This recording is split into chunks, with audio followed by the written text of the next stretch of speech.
अध्यात्म विज्ञान कोई धर्म या संप्रदाय नहीं है, ये स्पिरिचुअल साइंस है जो कुदरत के कानून पर आधारित है। ये विज्ञान पूरे ब्रह्मांड के सभी रहस्यों को उजागर करता है और जीवन के सभी पहलुओं को समझने के लिए एक नई दृष्टि देता है। इसी को आर्ट ऑफ विजन कहते हैं, दुनिया को देखने की एक नई दृष्टि, जो अध्यात्म विज्ञानी परम पूज्य स्वामी श्री कमलेशानंद जी के निर्देशन में सनातन सत्य का अनुसंधान कर हमारे जीवन को प्रकाशित करे। जय सच्चिदानंद। जय सच्चिदानंद स्वामी जी। जय आपके चरणों में कोटि कोटि प्रणाम। जय सच्चिदानंद। अभी इससे पहले किसी ने प्रश्न पूछा था कि वो जो भी मेरा प्रश्न पूछते हो स्वामी जी, श्रीमद रायचंद्र जी ने भी कहा था कि मतलब तो भी निश्चय मन में राजचंद्र रहा। तो आप अभी बोल रहे हैं कि ऐसा रहे अंदर, आप चार्ज वाले में, मतलब प्रतिष्ठित आत्मा वाले चार्ज वाले में आप अंदर नहीं मिल जाएं। अभी जो एक इससे पहले आपका डिस्कस अपने बात चल रही थी, तो मैं ये पूछना चाह रही थी, क्या ये वाकई में ऐसा हमारे साथ भी होता है? और हमको लगता है कि हाँ, हम ऐसे छूटा रहते हैं या ऐसा रहते हैं, पर वो इतने महान पुरुष थे, वो कहते हैं कि मेरे में भी राजचंद्र का अंश रह गया था। तो क्या मैं इसमें समझना चाह रही थी कि कहीं गलती तो नहीं होती हम लोगों से? नहीं, आप सही रास्ते पर है, मगर उन्होंने ये बताया कि मेरा देहाध्यास 100% खत्म नहीं हुआ, तो देहाध्यास अगर 1% है तो अभी नामधारी ही रहेगा, और देहाध्यास 100% है तो अभी नामधारी रहेगा, देहाध्यास 50% है तो अभी नामधारी रहेगा। अच्छा। क्योंकि देहाध्यास का मतलब value of the body, value of the body. तो उनके अंदर 1% है, वो भी तो देहाध्यास है। हमारे अंदर अगर 50% है तो भी देहाध्यास है। अच्छा। तो हर व्यक्ति देहाध्यास को मिटाना चाहती है। आध्यात्म मार्ग में वो हाई लेवल पर थे, हम अभी लो लेवल पर हैं, मगर प्रोसेस तो एक ही है। पर देहाध्यास, एक बार इसको भी समझना था, थोड़ा क्लियर करेंगे कि जैसे अभी मेरे मान लो कुछ भी हम फेशियल कराते हैं या फिर हमारा कुछ भी शरीर का ध्यान रखते हैं, ये देहाध्यास ही है ना स्वामी जी? उदय कर्म भी है और देहाध्यास भी है, कैसे इसमें बताओ देहाध्यास और उदय कर्म में क्या डिफरेंस है? देहाध्यास का मतलब अपने ज्ञान दर्शन के अंदर देह और देह की अवस्थाओं की वैल्यू, इसको कहते हैं देहाध्यास। मतलब मन वचन काया कुछ भी करते हैं, इसको देहाध्यास नहीं बोलते, उसको कहते हैं देह की क्रिया बोलते हैं। मन की क्रिया, वाणी की क्रिया, फिजिकल क्रिया, इसको देहाध्यास नहीं बोलते हैं, इनको क्रिया बोलते हैं। मगर दृष्टि में ये क्रिया का जितना इम्पोर्टेंट है, इसको देहाध्यास बोलते हैं। एग्जाम्पल, अभी जैसे गर्मी बहुत लग रही है तो मन, एक मिनट, मन वचन काया जो कुछ भी क्रिया करते हैं, इसको देहाध्यास नहीं बोलते हैं, देह की क्रिया बोलते हैं। ठीक है। और देहाध्यास शब्द दृष्टि को लागू होता है, मन वचन को जो लागू नहीं होता है, सबसे पहली बात। ठीक है। देहाध्यास शब्द दृष्टि को लागू होता है, मन वचन काया को लागू होता नहीं है। तो दृष्टि में देह की कोई भी क्रिया में राग या द्वेष या इंटरेस्ट, वो दृष्टि को देहाध्यास बोलते हैं। मन वचन काया की क्रिया को देहाध्यास नहीं बोलते हैं, वो मैकेनिकल क्रिया है। एक एग्जांपल देंगे?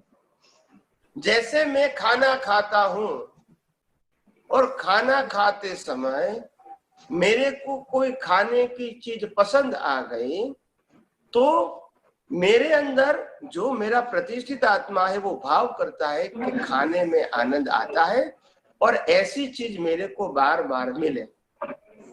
तो ये जो मेरा देहाध्यास है वो नया कॉज डालेंगे और इससे नेक्स्ट बर्थ में उसी प्रकार से मेरे को कुदरत संजोग देंगे। मगर आज जो मैं खा रहा हूँ और मेरी डिस्चार्ज प्रकृति को आनंद हो रहा है, वो सिर्फ परिणाम है, उसके लिए कोई जिम्मेदार नहीं है। आज मगर जो हमारा लाइव प्रतिष्ठित आत्मा उस अवस्था में जुड़ के राग किया तो वो देहाध्यास हो गया। अच्छा, तो देहाध्यास का मतलब होता है डिस्चार्ज मन बुद्धि चित्त अहंकार वाणी और काया, उससे इसको देहाध्यास नहीं बोलते हैं। मन बुद्धि चित्त अहंकार स्पीच एंड एक्शन, ये 6 चीजों को डिस्चार्ज बोलते हैं। इसको देहाध्यास नहीं बोलते हैं, इसको फिजिकल प्रोसेस बोलते हैं। स्थूल देह एंड की सूक्ष्म, क्रिया। स्थूल और सूक्ष्म 2 प्रकार की आ गई। मगर उसके पीछे जो लाइव प्रतिष्ठित आत्मा है वो ऐसी मैकेनिकल क्रियाओं के साथ जुड़ जाता है तो उसको कहते हैं देहाध्यास। अच्छा, समझ में आ गया? ठीक। अभी मेरा एक एग्जांपल देती हूँ स्वामी जी, इसके अंदर मैं क्या समझती हूँ वो सही है कि गलत है, आप बताना। अभी ऐसे दवाई, मेरे को तबीयत खराब है, मैंने दवाई ली, तबीयत खराब है, शरीर का मतलब ये प्रकृति का वो है, उसके अंदर मेरे को ऐसा लगता है ये दवाई लूंगी तो ठीक होंगी, ये दवाई नहीं लिया तो तबीयत खराब रहेगी, ये बिलीफ देहाध्यास है? नहीं, ये बिलीफ मैकेनिकल पार्ट की है। अच्छा, ओके। मैंने कहा ना, मन बुद्धि चित्त अहंकार स्पीच एंड एक्शन, ये 6 चीज जो डिस्चार्ज है इसको देहाध्यास नहीं बोलते, इसको बॉडी बोलते हैं। और बॉडी का भाग है एक स्थूल और एक सूक्ष्म। नहीं, मेरे को ऐसा लगता है ना कि दवाई लूंगी तो ठीक होंगी, ये क्या है? वो प्रकृति, वो डिस्चार्ज प्रकृति की बिलीफ है। अच्छा, वो भी डिस्चार्ज प्रकृति है, ओके। हाँ, उसमें अगर चार्ज प्रतिष्ठित आत्मा जुड़ गया तब आपकी जिम्मेदारी आएगी। कहीं नहीं, वो कैसे जुड़ेंगे स्वामी जी, यही समझ नहीं आता। क्या बोलिए? उसका जुड़ाव कैसे होता है, यही डिफरेंशिएट करना है, यही डिमार्केशन करना है। वही मैं आपको समझाने की कोशिश करता हूँ कि अगर मेरे ज्ञान दर्शन में मैं ही शुद्धात्मा हूँ, मैं ही चेतन हूँ, मैं ही अविनाशी हूँ और मैं ही सर्वशक्तिमान हूँ, ये मेरी दृष्टि में है।